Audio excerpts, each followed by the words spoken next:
Let me tell you of the days of high adventure.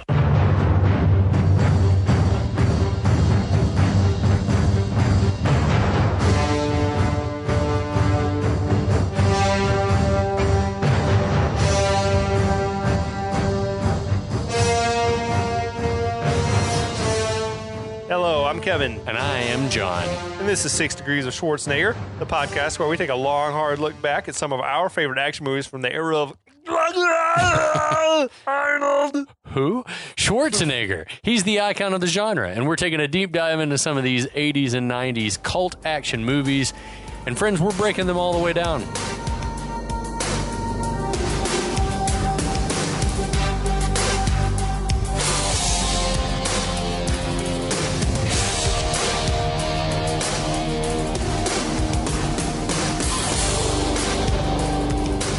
Hi, John. Kevin. How's it going, buddy. man? I'm great. How are you doing? We seem to be caught up in the middle of some sort of storm. We hear the thunder is picking up. If you much hear like a the low plot rumble, of this movie. if you hear a low rumble, it could be some thunderstorms rolling through Atlanta here. That's right. But we're gonna plow through. We do it for you. That's right. Everything I do it for you. Bryan Adams style. There's no love like your love. Yeah, baby. I'd die for you. We're back to talk a little bit more about Raw Deal. Raw Deal. Arnold Schwarzenegger, 1986, wedged in between like more iconic movies, but this one's fine. I still want to know, I would love if we could get our hands on some history of this movie to know how long it had been sitting on the shelf in Dino's office. Yeah. And like, who was originally slated to star? Like, was it supposed to have been a different genre?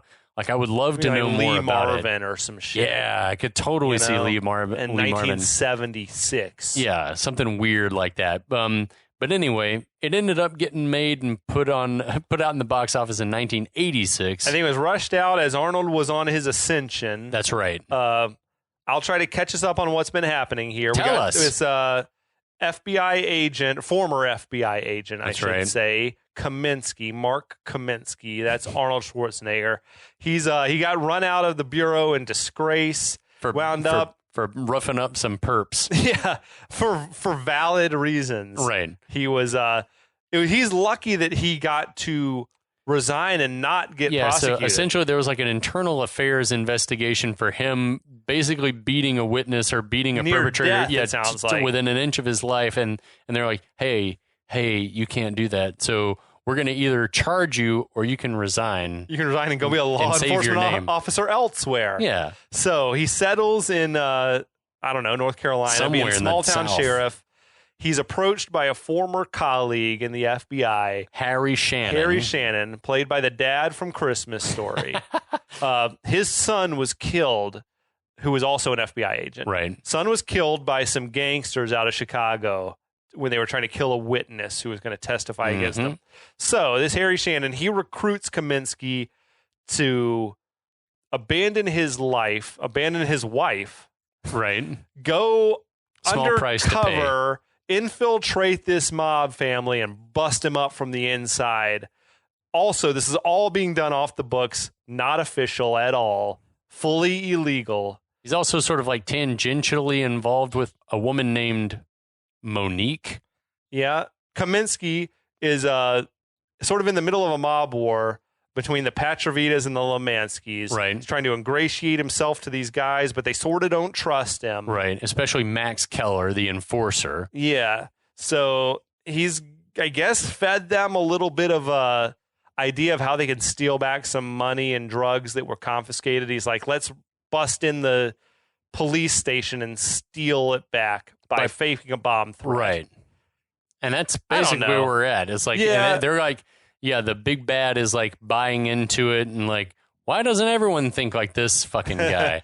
It's really a very uncomplicated plot. Right. But I know I just made it sound very complicated, but it's really the most simple, basic plot you can imagine, to be honest. We're good. We're caught up. So yeah, the first bomb goes off and the wheels are in motion now for Patravita and his group to get the drugs and money that were taken earlier back.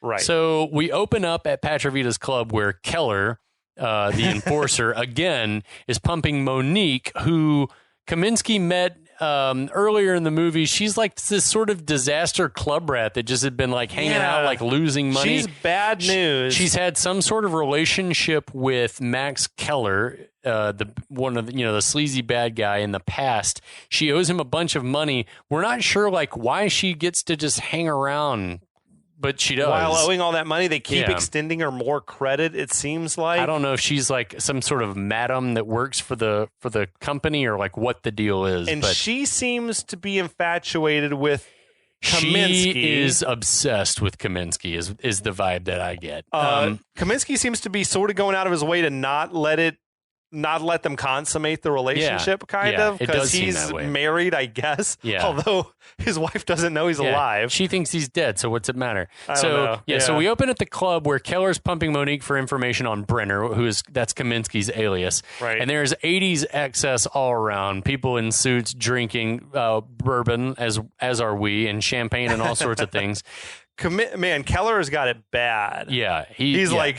Remember that horse we used to look at? I bought it. I bought it. Okay. What the fuck does that mean? All right. A racehorse, I guess? So Keller is clearly jealous of Kaminski. He's also the proud owner of a new horse. Yeah. But like, what the fuck? But Monique points out that this whole charade for her, like basically casing Brenner was Keller's idea. She's been trying to get close to him to sort of vet him, I guess, for Keller. But we start to get the idea that she's like really into him. So fucking awful planning by Keller. Yeah, big time. Hey, baby, I'm so into this woman that I'm going to try to convince her to sort of get with another guy. Sometimes we hurt the ones we love, Kevin. So Keller says it was never meant to go this far, and that it was definitely supposed to be him and not Brenner that was like fucking her 5 times a night or some shit. Yeah, but I get the impression that hasn't happened yet. Yeah, like, has anything gone that far? And how? Is that what you think? I get the impression that they haven't He's just assuming. I think he's assuming because he's jealous. He's amok. He's an insecure man. So Monique says it's never going to happen between her and Keller. And then we get a great line. The only way we'll end up lying together is if we're run over by the same car. Brutal. That's awesome. One day, I hope a woman says that to me. It's like, I don't want it. Keller presses up on her, but like Kaminski shows up and puts him in the Vulcan death grip. I like that Keller immediately seems to go for his gun, like he's going to shoot. I'll fucking kill you. Yeah. Kaminski pulls his first. Max, I don't think we're going to be the kind of pals I'd hoped we'd be. I guess Keller was going to kill him right there in front of everybody. Also, I just think Kaminski is like supremely confident that he's not going to get shot in the back at some point. Yeah. Like he keeps fucking giving this guy a reason. Yeah, I agree. So Keller like skulks off. She says, I'm impressed. He says, I'm hungry.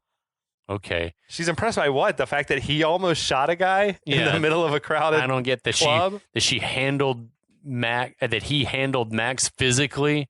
I don't know. Some women enjoy confrontation happening around them. The kind of woman that they're painting her as being is into like men fighting and over drama. Her. Yeah, she likes chaos. So did you notice the people dancing in the background? They were doing like essentially the Teen Wolf dance that Michael J. Fox did. Oh my God. It was awkward dancing, awkward white people dancing. I love it. They probably said, let's do the Teen Wolf. Wait, when was Teen Wolf made? 85. Okay, that makes sense. Right on time. Yeah, they just probably came from a screening. That checks in downtown Chicago. So Kaminski and Monique are having dinner, I guess, at in the quieter dining room of the club. This club's got a lot of different areas. It's like the Roadhouse. What was that place called? Double Deuce. Double Deuce. There we go. Double Douche. Yeah. So they're having dinner, and she says she's just fishing. She wants to have a fight or for him to profess his love. She's like, the more we know each other, the less you want to see me, she says. I've definitely felt that way with women before. Yeah, but it's like it's only been 2 days. But the more it's like, yeah. But she's been like giving him every reason to not be interested. So Kaminski says he's been trying to protect her from Lamanski's goons. Those men in the store, they'll come back. I jotted this down because I think there's something grammatically wrong with this, right? He said, these guys from the dress store are going to be back, and I don't want you to be around when they do. Yeah. There's something wrong with that. There's a missing when they do be back. When they do be back. That's not a thing. There's something wrong. The tense was I don't want you to be fucked up. back when they are, or when they. It was like the future, present participle. Something was fucked up. You want to rewrite that sentence, but I think that Arnold delivered Close the line enough. in his head, and they were like, "Fuck it, we don't have any time. We don't have time." It was like in a Disaster Artist when they were doing the room, and he's like, "Oh hi, Mark." Oh hi, like, yeah. Holy shit, he got the line out. It's close enough. Lisa, why? Move on. Yeah. So she admits, she says, "I like you." And unless you're married, I'm not going in. I mean, she's putting it all out there, and it's like, yeah, ooh. she's letting it all hang out. In one way, I appreciate it. In another way, it's like, we just met yesterday. So he says, I am, in fact, married, Monique, and I have been for a long time. Talk about a mood killer. Is it a bad move for this undercover operator to admit to being married? Like, you don't want to give anyone any legit information about yourself. Right? I get the impression that Kaminski's being honest, like that he does. So this, but that it's he's like, trying to be upfront with her, that he trusts her, I guess, though he shouldn't. Probably No. we've seen, but I've not really sensed any actual chemistry or connection between them. Not really. Myself. No, I have on her part, but on his part, I think that he's just been like very respectful. He's been trying to like not let it happen. He's been trying to politely decline her advances. Yeah. Schwarzenegger, man, he's an interesting case. Yeah. I feel like his romantic chemistry in movies is like just hit or miss. Yeah. Like, I feel like he's either got it with the Money. person. Man, his chemistry with what was her name? With John Travolta's wife. Yeah. Kelly Preston. Yeah. That chemistry was off the charts. Yeah. The chemistry that he had in Running Man. Yeah. With Maria Conchita Alonso. Was awesome. Yeah. But I also think this is early on, and this is like everything's rushed. There probably wasn't time, and I think that even those few years in an actor's craft, I would imagine, would be extremely valuable in learning how to be comfortable with someone on camera.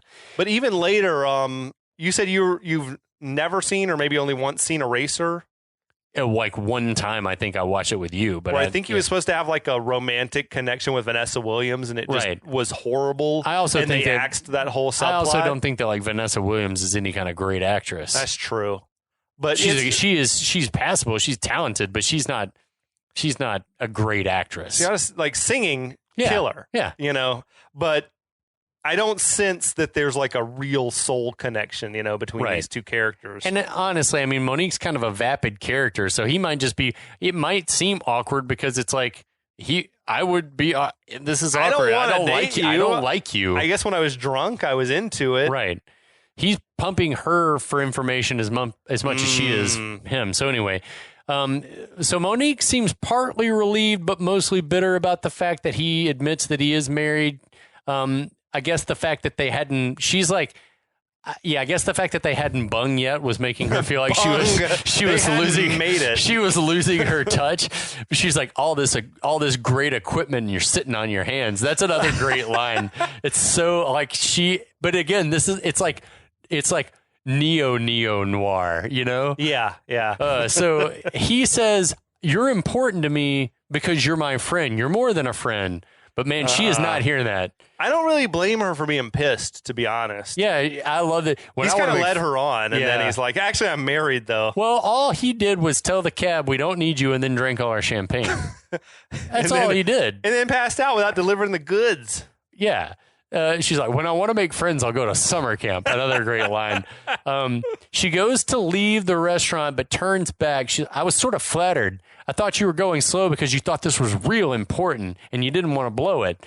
But then she like takes off the dress, which isn't even really a dress. It's like a wrap that fits. Yeah, it's a gold wrap that fits around a black nightie she's wearing. It wasn't the dress she bought or stole from the shop, was it? I think it was the dress she was trying on initially in the shop and ran out wearing. Yeah, I think.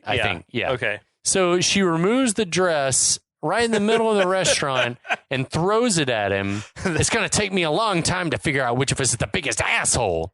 That was another strange flex, as you mentioned, a movie full of strange flexes. Weird move, but whatever. She storms out. I will say, this is a woman who is clearly not used to not getting her way. Yeah. Like, she is throwing a grown-up temper tantrum. Yeah, it is reminiscent of, like, women that I've, like, just went on like a one date with, and it was like, this person is legitimately crazy, and we are never going to see each other again. But man, they're like gone to the, not like removing clothing in a public place level of crazy, but like causing a scene and being like, we don't know each other. What are you doing? This reminds me of a certain ex that I try not to think about too much anymore. But yeah, just like, it's weird when you can run into a woman who's clearly not used to not getting her way. I'm not okay. Yeah. Man, there was God, I've had discussions with guys at work about, there's probably certain women who like could get through life with no money. Like they could just walk into a store and like start eating food or whatever and be like, oh, I'm sorry, I just don't have any money. And they'd be like, oh, that's fine. That's fine. You can go. 100% fine. I'm sorry, can I just have these clothes? Yeah, fine. That's okay. You can. Yeah. Like this is that type of woman. Yeah. But she's also can be charming and funny and all that. So I'm mixed on Monique. I am mixed on Monique too. I feel like Monique's probably a product of hanging out in a mob environment. She's like Talia Shire in Godfather 2. Yeah, like the spoiled brat. Yeah. That's kind of... I thought not near enough patrons in the restaurant were like, the restaurant, this? That's that thing where you would expect the music stops, like the live band playing sort of stops, and everyone's watching. But a lot of people were just going on with dinner. This is the equivalent of Daniel LaRusso lying on the ground covered in spaghetti. Imagine that happens, and yeah, half the customers are just still eating their dinner like nothing's happened. They're like, don't look over there, darling. Eat your spaghetti. So she storms out. As she does, she encounters Keller, who...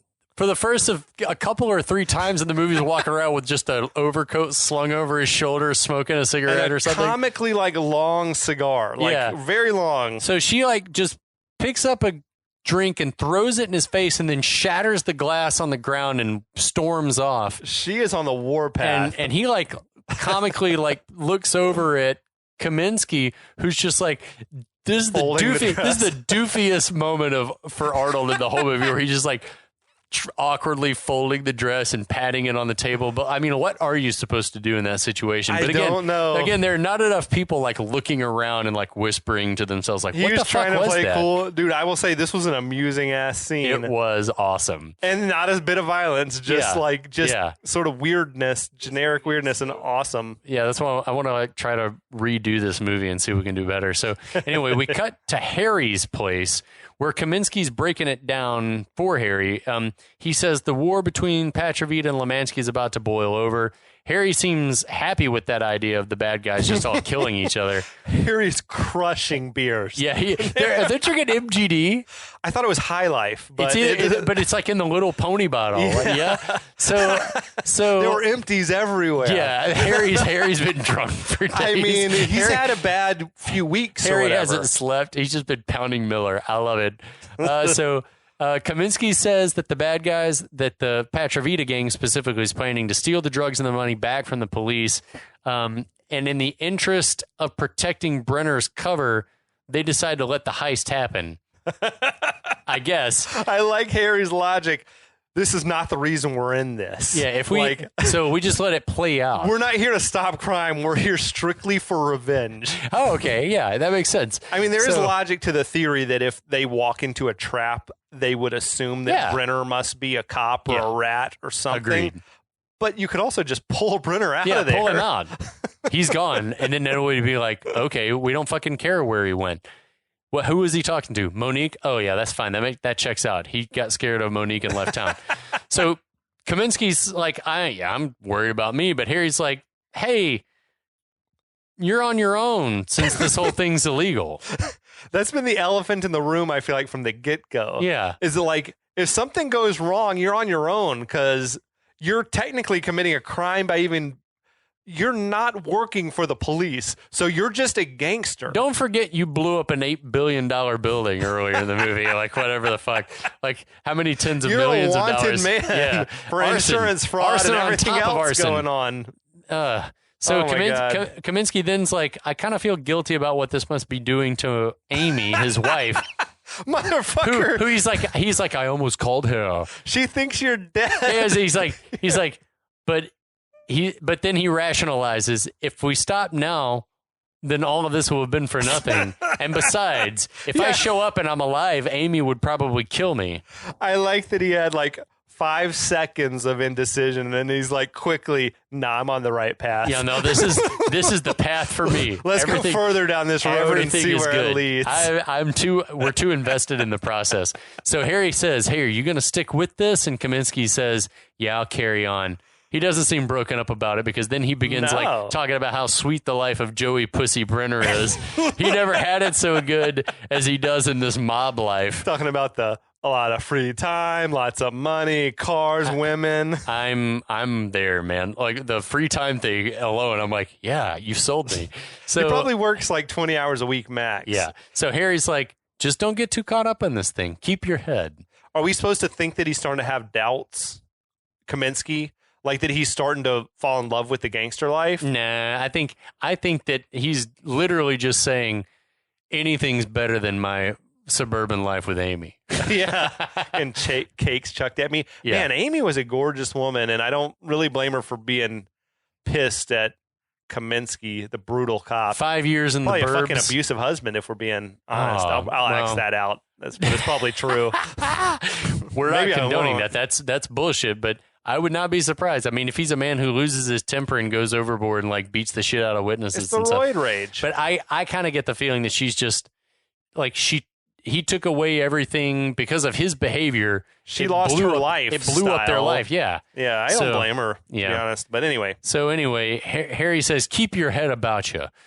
Later on, Keller and Kaminski are riding in a car. Keller's telling him that the heist is going to happen in an hour, and we're going to hit Lamanski at the same time as a diversion. I don't understand how this is a good plan. How is that a diversion? Because the police will be like, holy shit, the other crime boss Lamanski's getting hit. Ignore this other thing that's happening. This is way more important. Well, he had to divide the police's attention. I guess. Bad Boys, the movie Bad Boys, sort of did the same thing in the opening where they were robbing drugs from a police impound. But they did it right, where they're like, we're going to dress a guy in a police uniform and shoot him and then call in, oh my God, there's a police officer who's been shot. Right. And that's our diversion, not like, we're going to take out fucking Don Corleone to create a diversion for our heist. Yeah, to commit some petty cash robbery. So anyway, elsewhere, the guy that we saw earlier that did the first police bomb, he is hacking city phone lines. Is that what was happening? It's kind of unclear. He's just in a weird... It pays it back like as we go by beat in this scene. But yeah, he's like in some sort of like central junction for the phone company. There's wires everywhere. I guess it was the phone company. He's hacking phone lines. And then what I reckon is that it's like so that they're going to intercept that call, so they can intercept call. It's sort of like in if people are listening, it's sort of like what they did in Long Kiss Goodnight. It's like can you create a dummy line to be a hotel, route the line from the hotel to this place? Sure. So I think that's what was going on. He radios that they're all ready. And then we cut to a police bomb squad truck rolling out of a garage. The guy's in the truck calling a bomb threat to the police station, saying that a bomb is going to blow up in 22 minutes. The police he hung up the phone, and he looked very proud of his performance, that guy. Like looking around in the truck to the other goons. All the bit actors in this movie are hysterical. He's like, I did good, didn't I? Yeah, I love it. So the police called the bomb squad and begin like evacuating the building. The white commanding officer that gives the bomb disposal and evac order is Ralph Foody. Yes. Who listeners might recognize as Johnny the detective in the fake movie Angels with Filthy Souls from Home Alone. Amazing. You know what I'm going to give you, snakes?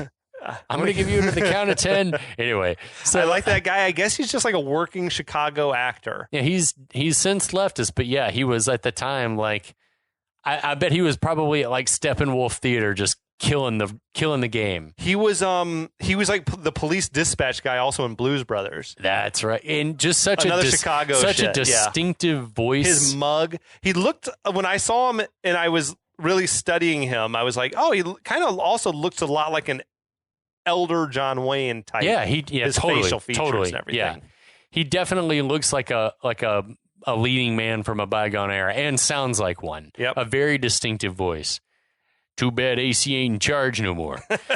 The guys the change, you filthy animal. Keep the change. So the guys in the bomb squad truck intercept the call for help because the phone lines. Right. And say they're on the way and to clear the building. We see they've been on the radio also with Keller. The truck rolls up as people are streaming out of the building. The baddies dressed in bomb squad uniforms grab a bunch of gear and run in. I found myself wondering, is that the real bomb squad truck that they stole from the police, or they made a dummy truck? I don't know. It could be the same as like the Die Hard ambulance. Yeah. It was on some Ocean's 11 shit, though. Yeah, like totally. basically that premise. Totally. So, yeah, they proceed down to the bowels of the building and break into the vault. I had a sound effects nerd moment here. I love the sound effects of feet on pavement that are added in the post-production. Just like clop, clop, clop, clop, clop. But like those guys are probably wearing rubber-soled boots. Yeah. But it sounds like they're like wearing dress shoes in church. Like leather-soled shoes. It gets even crazier when they're inside the precinct. I love that shit. Anyway, meanwhile, we're staked outside of a synagogue where Lamanski must be. Keller instructs his sniper to shoot Lamanski when he gets a clear shot.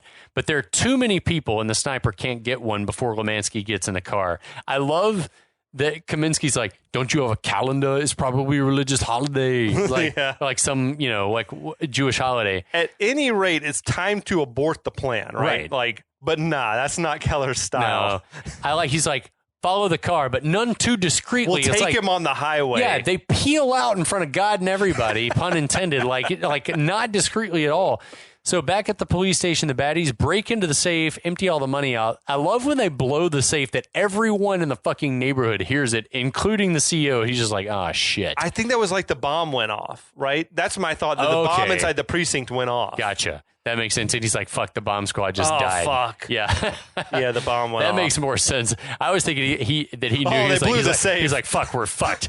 So anyway, as Keller follows Lamanski's car, he says he's going to run him off the road. I love driving scenes in any movie, but I love driving scenes in Chicago. It looks like they're on the North Shore, up in the expensive neighborhood of town. I mean, this has gone from a bad plan to a worse plan. Yeah. Like, how are you going to get away with this? Yeah, it doesn't make it. Keller is essentially in a I think that he's sold on this mission because he thinks that, like, whatever happens, like, if I'm going to die, then Brenner's going to die. It's like... He's got Kaminski obsession, right? Yeah, big time. Even more than he's obsessed with Monique. We talk about all the time in these movies how obsession becomes a major plot device. And this is completely true for Keller of Brenner. Keller is obsessed. In these movies, how many bad guys could have gotten away with it, except that they're obsessed with the hero? Yeah. And I have to one-up the hero, or I have to best him. Hubris will get you.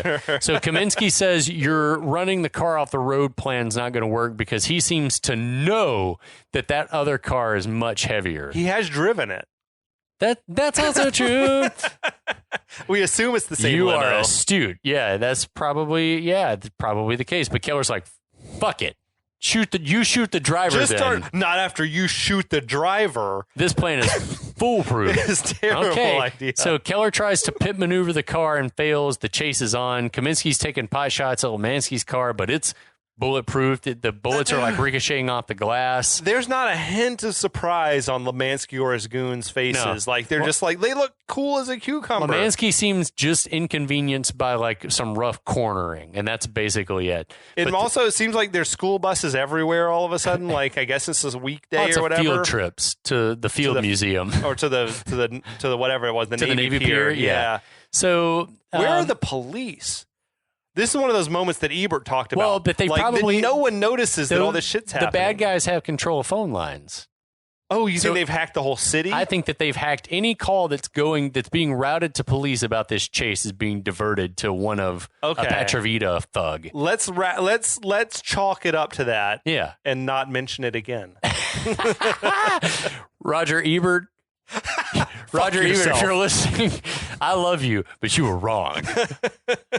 So the chase does continue through the Navy Pier, a great place to visit if you're ever in Chicago. I did some Navy Pier research on this shit. Okay. Because I was thinking to myself, like, that's like a heavy tourist spot, right? Yeah. And it is now. But maybe not so much at the time. In the 80s, it had sort of fallen into decline. I read that in 1989, the city sort of started working on ideas to revitalize that area. And in 1995, they sort of reintroduced the new Navy Pier with like Ferris wheels and everything. And now apparently it's like the second biggest tourist attraction in the city. That's awesome. Yeah. But at the time, it was sort of, you might have found it abandoned. Yeah, they were like trying to figure out what to do with it. That makes sense. Yeah, so the chase continues to the Navy Pier.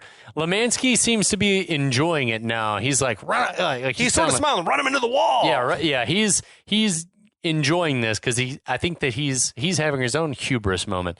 So they're whipping around in this giant circle around a building. It said that at the very end of the pier. Yeah.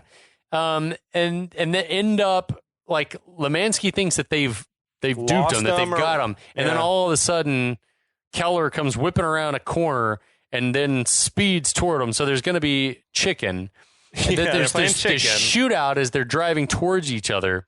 But then as they get at each other, Lamanski's driver like swerves to miss, and then instead of keeping going, he like stops the car. They roll down their windows, their bulletproof windows. Why? And start exchanging gunfire. Why didn't the guy keep driving? Yeah. You're in a tank. There's no reason to put the windows down. No idea. So Kaminski is just killing dudes with no hesitation. Yeah, he shoots a couple of Lamanski's guys.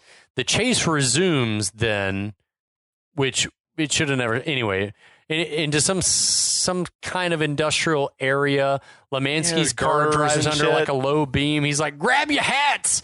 And like it peels the top of the car off. Which is always a great stunt. Yeah, that could have been the death of them all. Yeah. But it wasn't, I guess. Well, Lamanski at least is an astute observer of his surroundings, which is one of the first law of a what is that, of a crisis situation? Oh, yeah. Wait, hold on. Be aware of your surroundings, or something like that. I can't remember from Twins. Anyway, it probably wasn't. Keep this in, though, to make us look like an asshole. So Keller screeches to a halt as Lamanski's car crashes into a fuel tanker and explodes. It was a sort of a bizarre conclusion to the chase. Anticlimactic. Yeah. It would have been more satisfying, I think, if they had just all been killed by going under that low beam. Yeah, like decapitated, and let that be that. Okay. Meanwhile, back at the police station, the fake bomb squad runs out of the building and escape. That was a well-executed plan. It was. It was definitely like some Ocean's 11 shit. So elsewhere, Keller, like hours later, we presume, or maybe this is lunch the same night or the next day or lunch the same day. Keller's so hopped up on coke, he moves from one appointment to the next. He is at some sort of like really nice restaurant high up in a skyscraper somewhere like in Chicago. Rooftop type shit. He's showing a picture of Brenner to a cop from Miami that says I don't recognize the guy. This is where we get like, Keller's obsessed. Did he fly that guy into town for the day to look at that picture? Fucking hell. Did you also notice that Keller had circled Kaminski in the picture? Yeah. What? Not me. This guy. It was just the two of them in the picture, and I'm one of them. Yeah, not me. Do you recognize this guy, the circled guy? Not the one who's not me? You can't, but you can't, like, yeah, he's so hopped up on cocaine, he's out of his mind. He's like, I don't want to confuse this guy. Do they have contacts in the Miami Police Department? Sure they do. Okay. Sure. I guess they are maybe importing drugs from they're South a national Florida. operation, yeah. Okay, whatever. So the cop says, I arrested Joey Brenner twice, and that man is definitely not Joey Brenner. Uh-huh. That's he's intriguing. Like, you've done your work, sir. Yeah. Here's your money. Yeah, Keller passes the cop an envelope full of cash. We cut to a funeral home. Patravita and Baxter, exclamation mark, are having a clandestine meeting among the caskets. A lot of caskets. The what? I guess it was like the showroom. Yeah, it is the showroom. It's like, pick your model. So Patravita is infuriated that law enforcement has infiltrated his crew without a warning from Baxter. Mm-hmm. Baxter says, no one got there by going through the proper channels, so how was I supposed to know?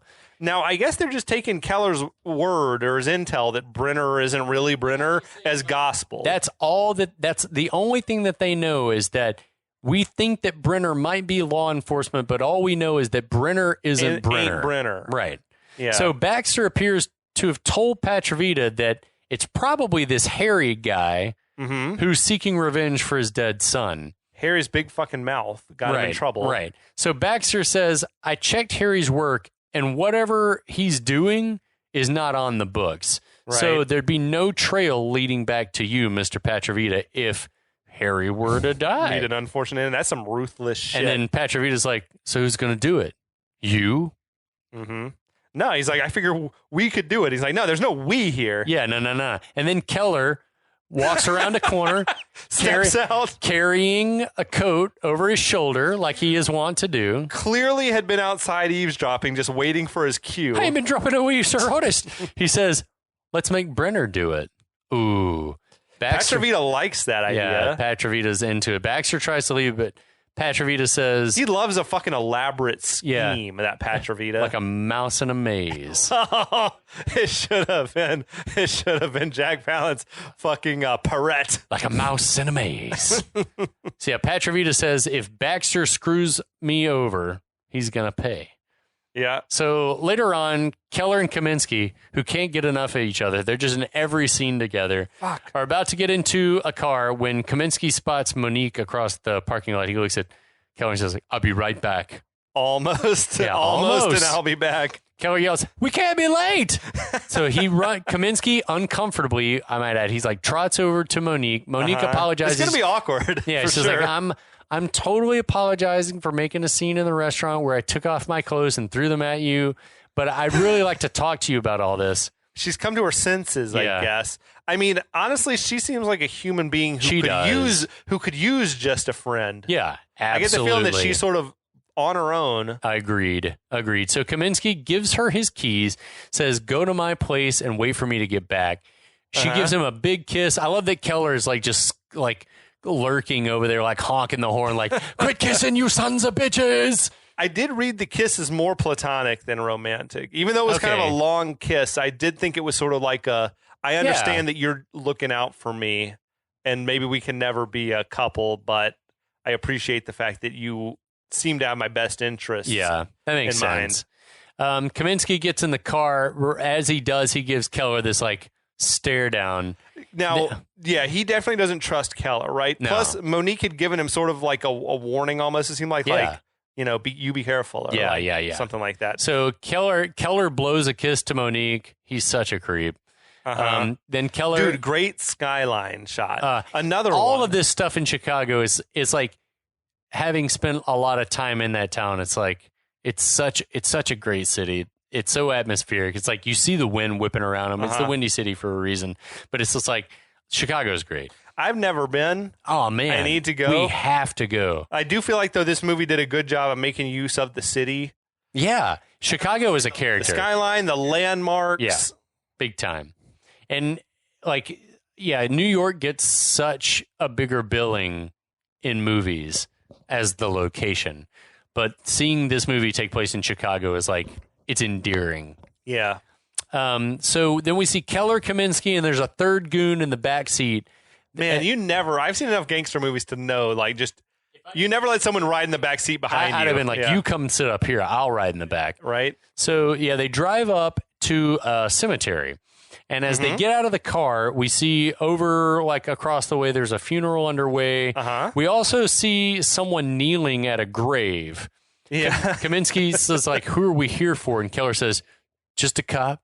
We're just here to a kill fucking cop. We're here to kill a cop. And Kaminski seems okay with it. Yeah.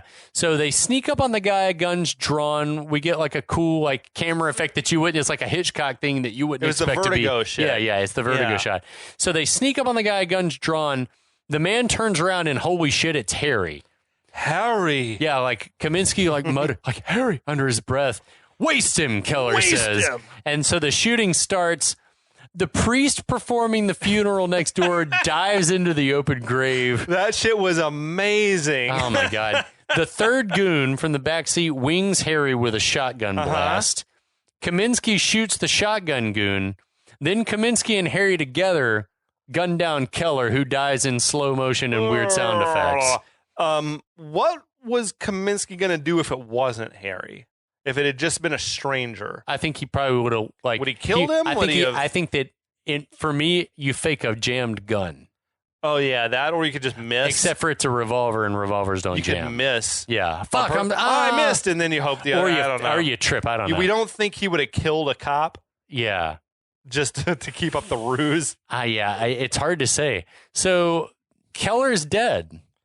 Quickly, unceremoniously. You think a big bad like Keller gets a bigger death, but as we've seen in so many of these movies, sometimes, as with Face in Tango and Cash, sometimes you get rid of someone too quick. Keller's plans are the worst, though. Yeah. Like, this was a horrible idea. I think this idea, again, is to put Brenner on the spot. It was like we're going to test him. It was. Right? They wanted him to kill Harry. Or they wanted to see, it would prove to them whether he was a legit bad guy I think that if plant.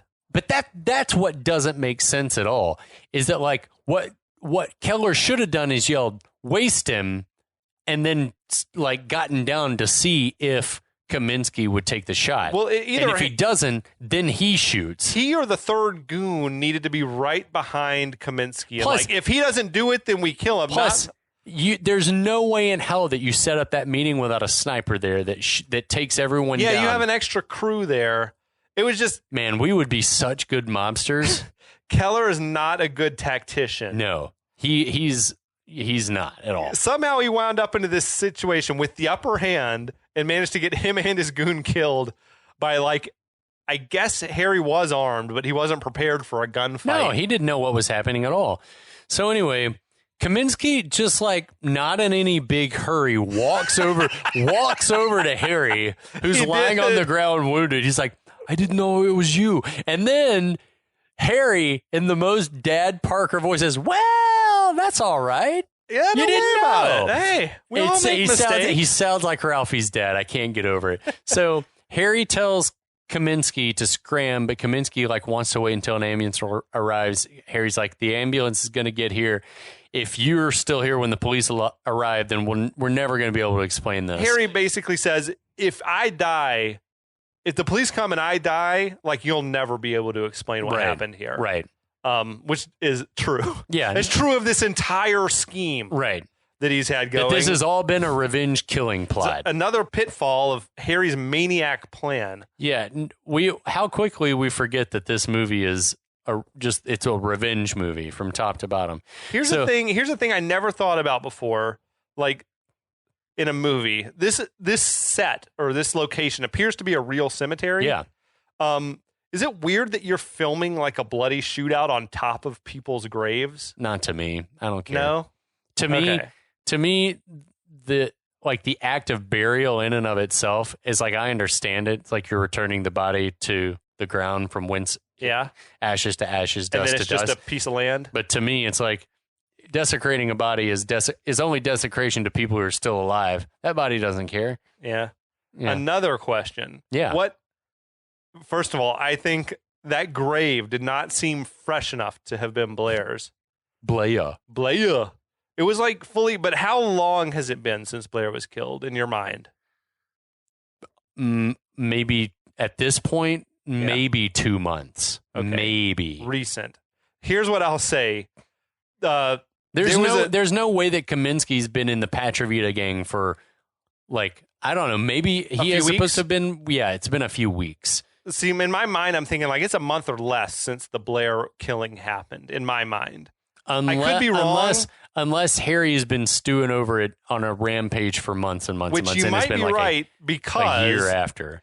There was a date on Blair's headstone that said he died in December. Okay. And this movie is clearly... Almost a year later. It was filmed in fall, for sure, because the leaves were fall colors. It has to be almost a year later. Unless we just chalk it up to that's the producer's hoping you don't notice, and it is supposed to only be a month or two later. I would actually you buy think it is 10 months later or something I would buy like that? It's about a year later. So he didn't approach Brenner for a good 8 months or something, 9 months after it happened. He couldn't let it go, and he's like... He's like, I got to get somebody to help me with this thing. And he probably couldn't find anyone. He's like, oh, wait, I know this guy who would basically kill a witness.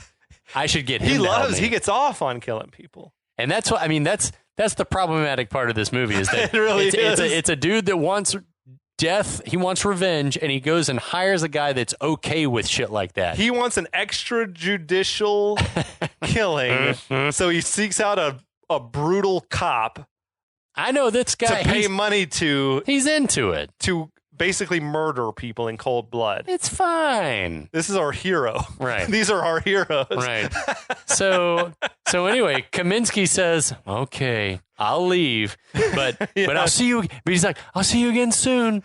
And I love the people like peeking up out of the priest peeking up out of the open grave. Is it safe to come out now? It was similar to the moment when he drove through the casino or wrecked the casino because the funeral goers just scattering awkwardly just pew, pew, pew. in their finest. And that, dear friends, we're not really sure how the rest of this movie is going to end. We're not sure how we got to this point. We know it will end, and we're going to take you the rest of the way. We'll be back.